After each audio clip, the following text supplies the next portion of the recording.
Welcome, बहुत बहुत स्वागत है आपका सरकारी सिलेबस यूट्यूब चैनल पर। और जैसा कि आप लोगों को पता है कि हमने कुछ दिन पहले, करीब 2 दिन पहले, एक लेटेस्ट वैकेंसी आई थी।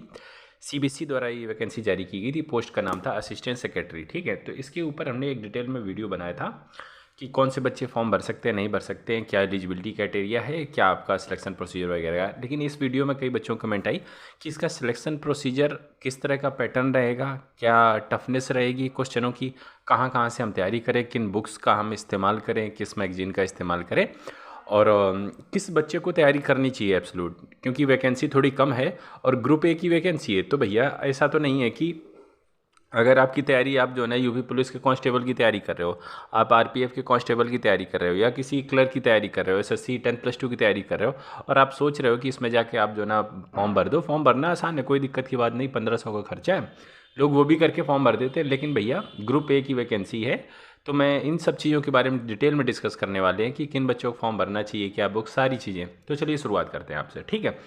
तो देखो, ये जो वैकेंसी थी इसके बारे में मैंने आपको बता दिया था कि आपका जो सिलेक्शन प्रोसीजर रहने वाला है, वो सबसे पहले आपका क्या होगा कि एक टियर 1 रहेगा, जो ऑब्जेक्टिव टाइप का रहेगा, ओमार बेस्ड रहेगा आपका। ठीक है, मतलब कि कंप्यूटर पे नहीं होगा, हार्ड कॉपी में आपका होगा, गोले काले करने वाला रहेगा। ठीक है, आंसर सी टाइप की आपको मिलेगी, ओमार बेस्ड रहेगा। एक ये होगा, इसके बाद आपका एक मेंस होगा। ठीक है, अब जो ये आपका टियर 1 जो ऑब्जेक्टिव टाइप का, एमसीक्यू टाइप का, इसके कोई नंबर आपके जुड़ेंगे नहीं फाइनल मेरिट लिस्ट में। ठीक है, तो ये बस क्या है कि क्वालिफाइंग करना है आपको। मिनिमम 40 से 50% नंबर इनके मिनिमम नंबर हैं, उतने लेके आने, तभी आप जो है ना स्टेज 2 के लिए जाओगे। तो बस आपको जो स्टेज 1 है एमसीक्यू वाला, इसमें जस्ट आपको क्वालिफाई करना है। मैं आपको थोड़ा सा ये भी बता देता हूँ कि जैसे इसमें जो एडमिनिस्ट्रेटर की vacancy, assistant secretary Adam cadre, मतलब एडमिनिस्ट्रेटिव कैडर में अगर आप जाना चाहते हो, तो इसके लिए वैकेंसी शायद 18 थी। ठीक है, तब 18 का क्या है कि सबसे पहले 18 1:10 बच्चे ले लिए जाएंगे, मतलब कि 18 10 आमन 180, मतलब जो टियर 1 होगा इसमें 180 बच्चे छांटे जाएंगे। ठीक है, बाकी सबको रिजेक्ट कर दे, ओनली 120। अब इसके बाद जो है ना, जब टियर 2 होगा आपका, तो इसमें क्या करेंगे, ये 1:5। ठीक है, तो कहने का मतलब जो आपकी जो वैकेंसी बची है 18 थी। ठीक है, 18 पंचे 90, तो 90 बच्चे लिए जाएंगे और बाकी 90 बच्चे ही बाहर कर दिए जाएंगे। ठीक है, पहले 180 ले लिए टियर 1 में, टियर 2 के लिए बस 90 आधे वहाँ से बाहर कर देंगे, 90 रखेंगे, बाकी जो है ना फाइनल मेरिट लिस्ट, जो इंटरव्यू और जो आपका मेंस है उसके बेस पे बनेगी। मैं आगे आपको थोड़ा सा वो भी बता देता हूँ। ये आपका टियर 1 हो गया, फिर इसके बाद आपका टियर 2 है। ये टियर 2 प्योरली आपका सब्जेक्टिव है। ठीक है, इसमें आपका कोई ऑब्जेक्टिव नहीं है, आपको हाथ से लिखना पड़ेगा कॉपी पे। ठीक, उत्तर अपने।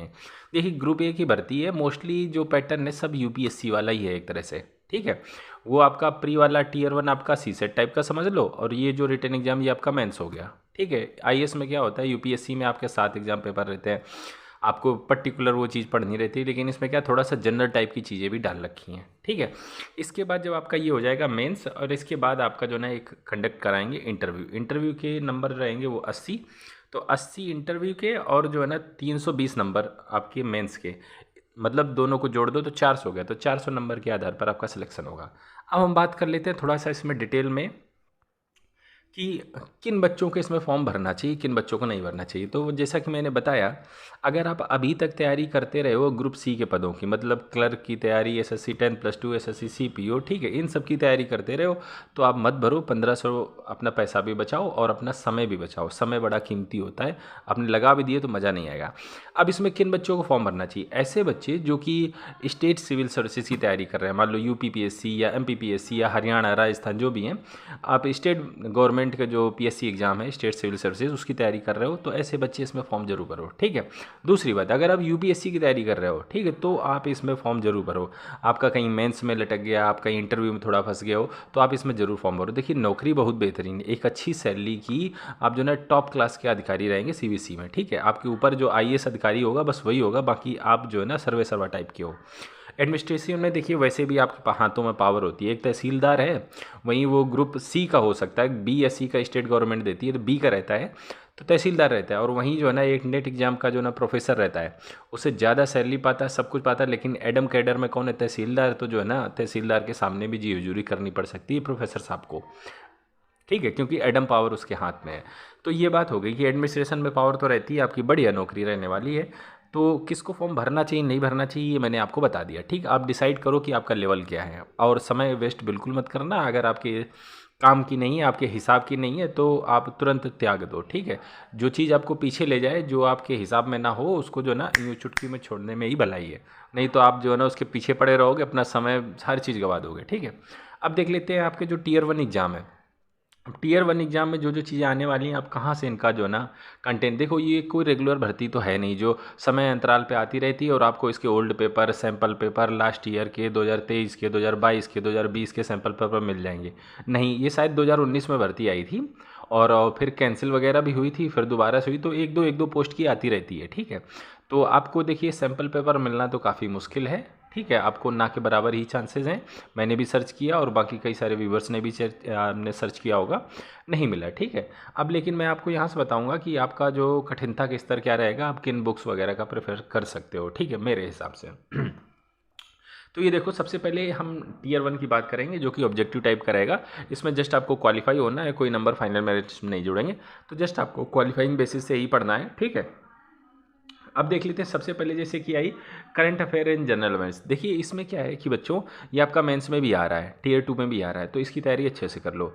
अब इसके लिए आप क्या कर सकते हो कि आप जो है ना, जो पीआईबी आता है, जो गवर्नमेंट न्यूज़ वगैरह जो भी निकालती है, पीआईबी होता है, तो आप वहाँ से जो है ना करंट वगैरह उठा सकते हो। और जो है ना योजना, जो फेवरेट मैगजीन है यूपीएससी के जो बच्चे तैयारी करते हैं उनके लिए, कुरुक्षेत्र हो गई, तो योजना और कुरुक्षेत्र का आप सहारा लोगे तो आपकी योजना भी सक्सेसफुल रहेगी और ये आपके मेंस में भी काम आएगा, ठीक। 30 क्वेश्चंस रहने वाले हैं इसके लिए, 60 नंबर के, तो आप इसकी तैयारी कर सकते हो योजना, कुरुक्षेत्र वगैरह मैगजीन से।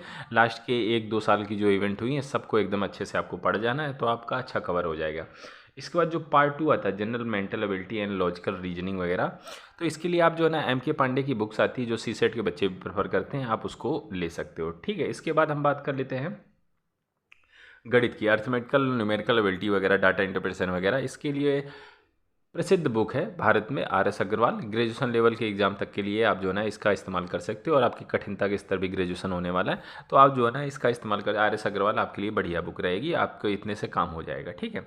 इसके बाद जो बुक आती है आपकी general Hindi, general Hindi and compression and communication skills वगैरह। जनरल हिंदी के लिए आप जो है ना लूसेंट की ले सकते हो, लूसेंट समान हिंदी करके आती है, सेम लूसेंट की इंग्लिश की भी आती है, तो हिंदी और इंग्लिश में आप जो है ना लूसेंट का इस्तेमाल कर सकते हो। 15-15 नंबर की है टोटल, आप 15-15 क्वेश्चन है, 30-30 नंबर के हैं, तो आप लूसेंट का इस्तेमाल कर सकते हो इन दोनों के लिए। अब आ गया है बेसिक्स ऑफ कंप्यूटर। इसके लिए मैं कहूँगा कि आप कंप्यूटर के लिए आप गूगल का ही सहारा लो, वहाँ से आप बेसिक जानकारी जो है ना कंप्यूटर के बारे में, जो प्रश्न आते रहते हैं जो कम्पिटिटिव एग्जाम में पूछे गए हैं, आप उनकी भी तैयारी गूगल से ही टॉपिक्स निकाल कर आप जो है ना इसकी तैयारी कर सकते हो। मैं इसके लिए कोई सेपरेट बुक्स तो नहीं बताने वाला हूँ, ठीक है। तो इस तरह आपको जो टीयर 1 हो गया, इसमें आपको जस्ट क्वालिफाई ही करना है, ठीक है। और आपके टोटल मार्क्स आप यहाँ से चेकआउट कर सकते हो कि 300 हैं और 150 क्वेश्चन है, 2.5 घंटे का आपको समय मिलेगा और इसमें नेगेटिव मार्किंग भी रही होगी। गलत करोगे तो आपका मतलब कि एक प्रश्न आपका जो ना 2 अंक का है तो आपका 0.5 नंबर काट लिया जाएगा, 1/4 की माइनस मार्किंग यहाँ पर है। अब बात कर लेते हैं आपका मेंस का। कुछ यूपीएससी ढंग से इन्होंने अपना भी तैयार किया, क्योंकि कोई जॉब ऐसे तो नहीं है कि एरा गैरा टाइप की जॉब तो है नहीं, एक अच्छी नौकरी है। अब देख लें जो आपका रिटन एग्जाम है, इसमें आपको कॉपी में लिखना पड़ेगा। तो इसमें क्या है, जो आपका पेपर है इसके पार्ट 1 में क्या क्या चीज़ें आप यहाँ से देख सकते हो कि current affair and general awareness. अब इसके लिए मैंने आपको बताया था कि आप पीआईबी योजना कुरुक्षेत्र का सहारा ले सकते हो, ठीक है। फिर इसके बाद जैसे बात आ जाती है, तो जब आप पीआईबी का सहारा लोगे तो social, political, scientific, technology development in India, ये सब आपका कवर हो जाएगा इसी में, ठीक है। फिर इसके बाद बात आती है इंडियन हिस्ट्री एंड कल्चर। तो इंडियन हिस्ट्री के लिए आपने बहुत फेमस है बुक, बिपिन चंद्रा वगैरह की आती है, RS शर्मा की आती है, ठीक है, रामचंद्रा जी की आती है, तो आप उसका इस्तेमाल कर सकते हो, ठीक है। इसके बाद जो जियोग्राफी की अगर मैं बुक बताऊँ, जियोग्राफी आप जहाँ से तैयार कर सकते हो, जियोग्राफी को थोड़ा सा हाईलाइट कर लेते हैं, geography of India and world. तो इसके लिए एक बड़ी ही अच्छी बुक है जो है ना माजिद हुसैन जी की है, तो आप इसका सहारा ले सकते हो। बाकी आप गूगल का भी सहारा ले सकते हो, ठीक है। तो ये चीज़ एजुकेशन सिस्टम की अगर मैं बात करूँ कि आपको इसकी तैयारी करनी है, growth of education system in, तो आप डायरेक्ट गूगल से जाकर आप जो है ना इस टॉपिक की तैयारी वगैरह कर सकते हो, ठीक है। स्कूल बोर्ड वगैरह के बारे में, कैसे एजुकेशन सिस्टम काम करता है, एजुकेशन की जो नई पॉलिसी आई थी अभी जो है ना, उसके बारे में आप डिटेल से अनुभव पढ़ लीजिएगा, ठीक है, क्योंकि उससे बहुत सारे प्रश्न जो है ना एजुकेशन की नई शिक्षा नीति है जो, उससे ज़रूर प्रश्न आने वाले हैं, तो आप अच्छे से गूगल से ही आप ये सब चीज़ें उठा के तैयारी कर सकते हो, ठीक है। तो हमने बात कर ली पार्ट 1 की। अब हम बात कर लेते हैं पार्ट 2 की, क्योंकि पार्ट 1 की अच्छी तैयारी करना है, क्योंकि टोटल मार्क्स 160 हैं, बहुत ज़्यादा इससे पूछा जाने वाला है। अब पार्ट 2 के देखिए, ये सब एडम से रिलेटेड है।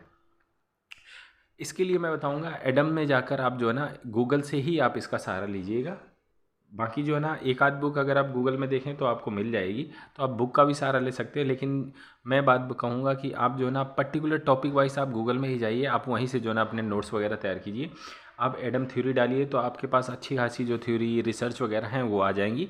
आप PDF निकलवा लीजिए, आप आराम से हार्ड कॉपी में बैठ के पढ़िए, ठीक है। आप टॉपिक डालिए और उसका डिटेल में निकालिए, क्या रिसर्च हुई, क्या हुआ, सारी चीज़ें निकाल के आप पढ़ सकते हो। क्योंकि इन्होंने अलग अलग से एक एक टॉपिक बना के रखा है, आपको गूगल बेहतरीन आपको दे देगा, ठीक है। अब ऐसा नहीं कि आप मोबाइल पे बैठ के गूगल से पढ़ रहे हो, ऐसा मत किया करो, ठीक है। आपको जो कंटेंट निकले आप उसका प्रिंट आउट निकलवाओ, ठीक है, आप उसकी हार्ड कॉपी से बनवा लो और फिर आप आराम से उसी टॉपिक को अच्छे से जो है ना पूरी अंदर तक जाओ और अच्छे से रिसर्च करके उसको पढ़ो, ठीक है।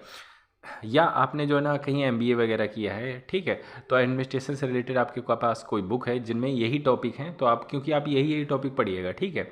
आप बिजनेस एडमिनिस्ट्रेशन, अकाउंटिंग, ये सब चीज़ों से जाने की ज़रूरत नहीं है। बस सेम टॉपिक गूगल पर डालो और अगर इसी टॉपिक की आपको बुक मिल रही तो आप उसका इस्तेमाल कर सकते हो, ठीक है। अब इसके बाद पार्ट 3 जो है, इसके बारे में अगर बात करें, 40 आपके जो ना टोटल मार्क्स इसके रहने वाले हैं। तो इसमें मैं आपको बताऊं जैसे कि कॉन्स्टिट्यूशन ऑफ इंडिया जो सबसे पहले है, आप इसे भी आप जो ना गूगल से उठा लीजिए, या आप जो ना CBSE बोर्ड की जो बुक होती हैं, जो आपकी 12वीं की बुक है, 11वीं की बुक, आप उनका इस्तेमाल कर सकते हो। CBSE बोर्ड की बुक है, ये काफ़ी काम की रहती है, आप वहाँ से जो है ना इसको पढ़ सकते हो। पॉलिटी जैसे आपकी है तो पॉलिटी के लिए काफ़ी फेमस बुक है लक्ष्मीकांत, आप लक्ष्मीकांत का इस्तेमाल कर सकते हो, ठीक है। एडमिनिस्ट्रेटिव लॉ वगैरह है तो इसमें क्या है कि आप जो है ना गूगल का सहारा ले सकते हो। इथिक्स, इंटीग्रिटी, एप्टीट्यूड, इसके लिए तो बड़ी फेमस बुक है जो है ना सुब्बा राव जी की है, आप इसका जो है ना इस्तेमाल कर सकते हो। या PN राय चौधरी जी की भी बुक आती है तो आप उसका जो है ना इस्तेमाल कर सकते हो। आप उसके जो है ना कंटेंट ले सकते हो, कंटेंट वहाँ से आप ले सकते हो, अच्छे से तैयारी कर सकते हो, ठीक है। तो ये हमने बात कर ली। जैसे कि आपसे कोई चीज़ छूट जाए तो आप रिवाइंड करके वीडियो को दोबारा देख लो ताकि आपको चीज़ें समझ में आ जाए। अब इसकी हमने अच्छे से बात कर ली है, ठीक है। अब ऐसे राइटिंग क्या रहेगा कि आपके जो जनरल अवेयरनेस या किसी का कोई टॉपिक दे देगा, उस टॉपिक पे आपको ऐसे वगैरह लिखना रहेगा। तो अगर आपको करंट वगैरह इन सब चीज़ों की, जियोग्राफी, हिस्ट्री वगैरह की जो है ना आपको जानकारी है तो आप आसानी से कोई ऐसे वगैरह लिख पाएंगे। और आप किसी भी भाषा में लिख सकते हैं, हिंदी या इंग्लिश, जो आप चुनाव करेंगे उस भाषा में आप जो है ना ऐसे वगैरह लिख सकते हो, ठीक है। तो इसके लिए कोई आपको स्पेशल से बुक वगैरह नहीं पढ़नी है। आप जो करंट अफेयर्स या पॉलिटी या जियोग्राफी पढ़ेंगे उन्हीं किसी के टॉपिक आपको मिलेंगे, आप उन्हें चूज करके लिख सकते हो, ठीक है। आपका ऐसे रहेगा 40 मार्क्स। तो इस तरह आपके जो टोटल मार्क्स बच्चे हो गए 320 हो गए। और इसके बाद आपका इंटरव्यू रहेगा। इंटरव्यू आपका धमाकेदार होने वाला है, ठीक है। अच्छा इंटरव्यू आपका रहेगा, जितने अच्छे मार्क्स आप स्कोर कर लेंगे तो दोनों को जोड़ के आपकी फाइनल मेरिट लिस्ट बनने वाली है। तो ये हमने बात कर ली कि किस तरह का क्या सिलेक्शन प्रोसीजर, क्या बुक्स वगैरह कहाँ से आप रेफ़र कर सकते हो, ठीक है। और अगर आप स्टेट सिविल सर्विसेज की कहीं भी तैयारी कर रहे हो तो आप ज़रूर इसमें फॉर्म भरो, आपको ज़रूर हेल्प मिलेगी। अगर आपकी नौकरी लग जाती है तो बेहतरीन है, एकदम अच्छी नौकरी है, ठीक है। अगर इसके अलावा भी कुछ चीज़ें बच गई हैं तो आप हमें कमेंट करो इस वीडियो के नीचे, हम कोशिश करें कि उनका जवाब ज़रूर दें और आपकी जितनी सहायता हो जाए उतनी ज़्यादा सहायता की जाए, ठीक है। तो फिलहाल इस वीडियो में इतना ही रखना चाहेंगे, हम आपसे मिलते हैं अगले वीडियो में। अगर आपको वीडियो पसंद आते हैं तो लाइक ज़रूर कीजिए जाए, और अपने व्हाट्सएप जो भी इस्तेमाल कर सकते हो आप जो है ना, जैसे कि आपका इंस्टाग्राम वगैरह है, आप वहाँ पर भी शेयर वगैरह कर सकते हो, ठीक है। जहाँ हम ले आप ज़रूर शेयर करो ताकि लोगों तक ये चीज़ें पहुँचें। मिलते हैं अगले वीडियो में, तब तक के लिए वंदे मातरम।